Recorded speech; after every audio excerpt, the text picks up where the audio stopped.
Xo'p, assalomu alaykum, yaxshimisizlar? Bitta yangi yo'nalish qilgandim. O'sha ko'rsataman, analitikasi 25 million bo'ldi. Inshaalloh yaxshi, o'zim eski ishlab yurgan yo'nalish qiyin bo'lib qoldi. Shuning uchun majbur yangi yo'nalish izlandim. Inshaalloh yaxshi, o'zim oqladi lekin.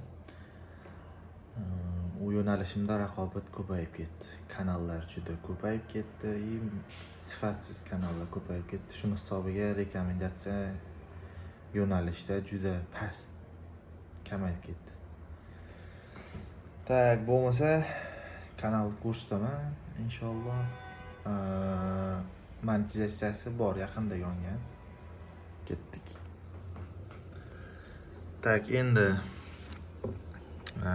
keyin buni tema yo'nalishi, nima yo'nalish, boshqa deb yozmanglar. Iltimos, endi buni o'ziga yarasha sabab bor.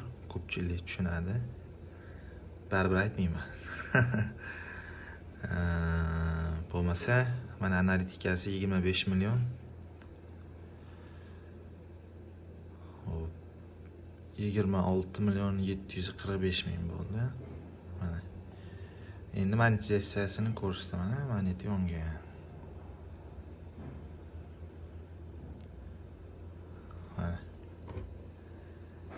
Kanalda monetizatsiyasi yoniq.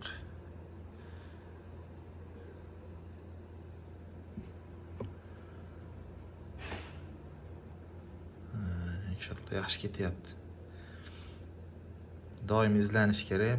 Bitta yo'nalishni o'zi har doim stabilniy ketishi qiyin. Ketadi ham-ku, lekin qiyinroq. Shuning uchun yangilik izlash kerak, analiz qilish kerak, kuzatib dushman kanallarda sifatli ishlash kerak. Endi bu kanal unaqa juda katta doxod tushirmaydi-yu, lekin hozircha menga yetyapti.